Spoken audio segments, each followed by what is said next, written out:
this is Lisa from Mobile Tech Review live at the Samsung Unpacked 2017 event for the Samsung Galaxy Note 8. Yay! Finally a Note 8 that probably won't explode. Obviously, as you can see on screen, the focus is on the pen. And by the way, I'm going to have a much more detailed hands-on with the device tomorrow or the day after when I get a 1-hour private studio visit with Samsung for the device. But let's talk about the specs. You're going to have a Snapdragon 835 CPU with 6 gigs of RAM. Now, it'll be an Exynos CPU outside of the United States.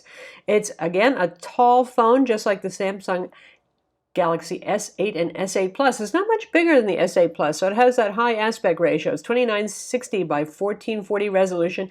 It's AMOLED, so of course it supports Gear VR, and it has two 12-megapixel cameras on the back with optical image stabilization. You have a wide angle and you have a telephoto lens, and it can do depth effects, which is pretty darn exciting. It looks like it's going to beat the pants off the iPhone 7 Plus. Of course, let's see what Apple comes up with for the iPhone 8.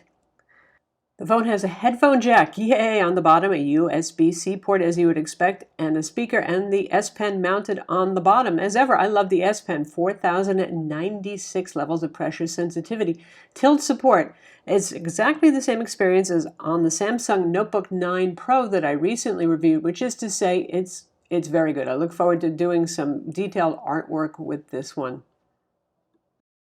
The phone is lovely to look at. Unsurprisingly, it looks an awful lot like the Galaxy S8 Plus. It's going to be available in 4 colors. I don't know if those are going to be in all countries, though. You've got blue, you've got black, you've got gold, and the orchid color that we saw on the S8 as well. It's going to be an expensive phone, though. It's going to be a bit over $900 in the United States with Samsung's usual promos and giveaways and inclusions like a wireless charger and that sort of thing.